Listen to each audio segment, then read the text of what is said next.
I am so excited to be spending a night at Go Below's Sleep Deep in North Wales.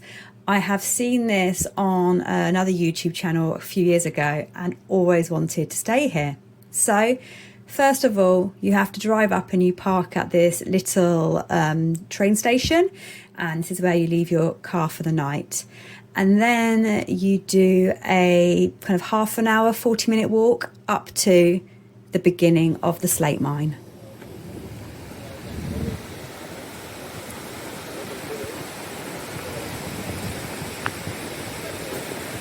In this mine's heyday, it had 3,000 workers. Now, these are the remains of 12 one-up, one-down cottages, which actually housed up to 10 people in them, so miners and maybe their wives. And then as we're going past this glorious lake, you're going to see the white cottage here. And this used to be the manager's office, which is actually now the Go Below deep sleep kit room. So we have to get kitted up with some safety equipment, harness, and obviously a hat with a light on. We are also given some Wellingtons as well. It's also worth noting that you have to carry all your stuff down, so pack light.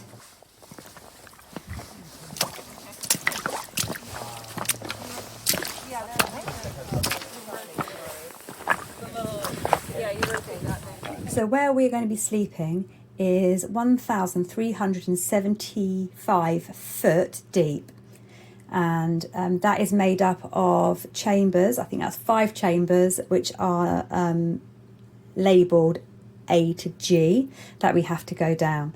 And there is actually 35 miles of slate mine here. And I think, if I may have got this wrong, hopefully not, it's made up of 36 chambers. The mine actually was in its heyday in the mid to late 1800s and closed in 1905. The thing I loved about this was, we were given a massive kind of amount of history about the mine and the people, which I personally really appreciated. And it's not as simple as just going down the mine. As you can see, we were actually doing controlled descents. We also did zip lining. It was fantastic.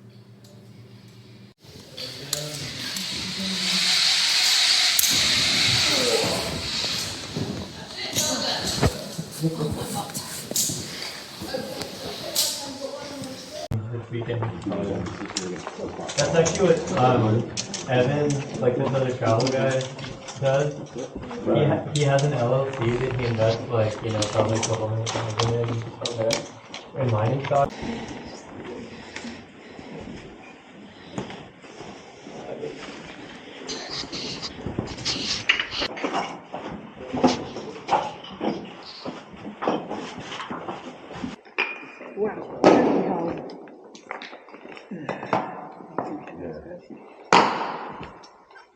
Imagine welding that for like 10 hours a day. And there was no scaffolding or anything? Nothing, just hanging on chains and ropes that they would suspend from the top there. Yeah.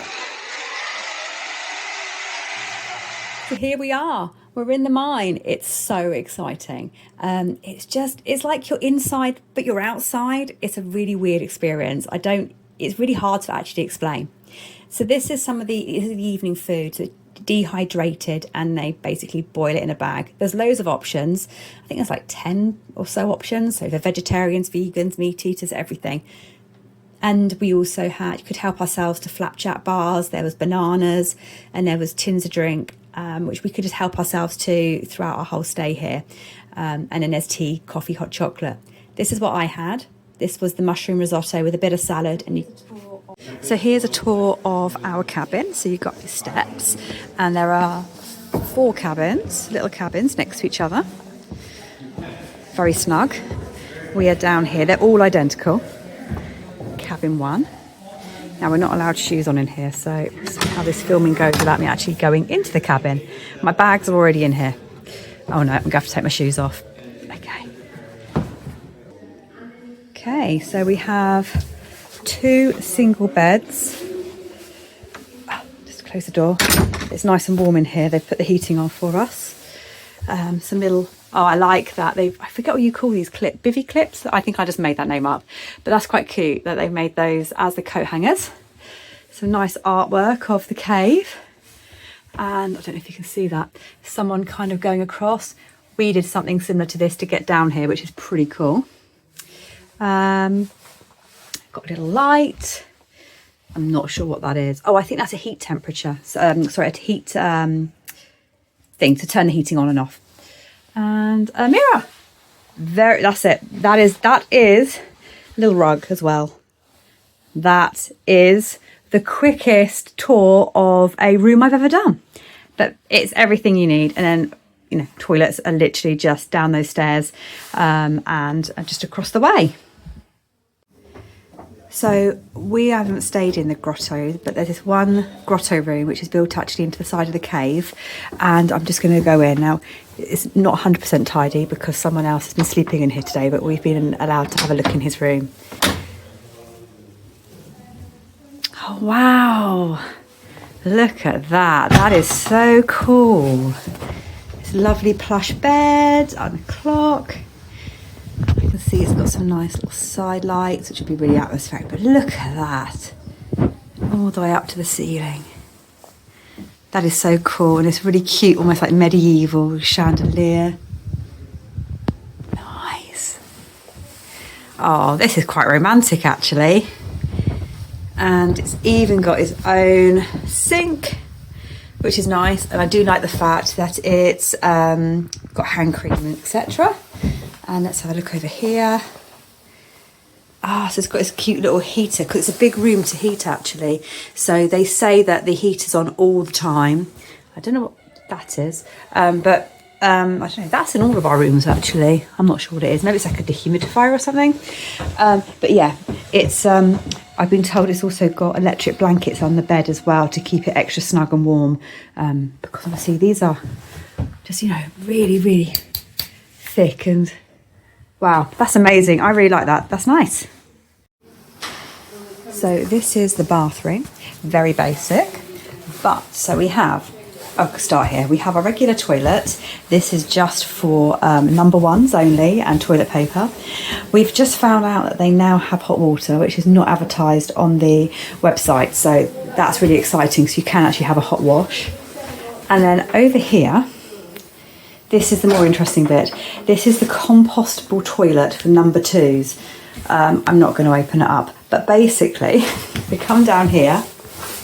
I'm just going to lock myself in so nobody tries to come in the toilet. Okay, so down here we always have tissue paper, etc. But you have these special bags. There's 2 bags in these. I have a big bag that you have to put inside said toilet. You then do your number 2. You take the bag out. You tie the bag up, and then you put it inside a smaller bag. And then I was told there's a crap flap. There you go. Oh, that's clever. Here you go. Put your waste through the crap flap. Peekaboo.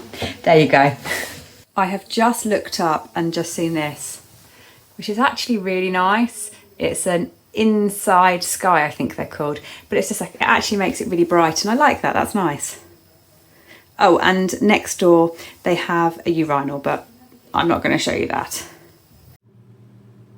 This is breakfast, pretty much the same as yesterday, but we have some pastries which are warmed up for you. Simple but effective. Now, on the way back up out the mine, it's a lot quicker. So to get actually down the mine took us about 3 hours in the end, which I wasn't expecting. But to get back up, we are literally going straight up and out, and it took about an hour. It's quite steep. I mean, it's really difficult to kind of show you how steep it is, but it was actually quite steep. But as I said, it's made up of different kind of platforms, so you can have a little break at each level before going up.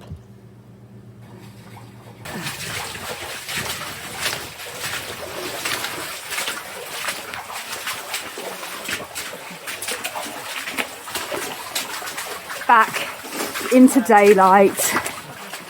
Oh, hello Wales. A night of deep sleep. It was absolutely fantastic. I recommend this to anybody. It was more of a challenge than I thought it would be, to be honest. I didn't know what I was letting myself in for.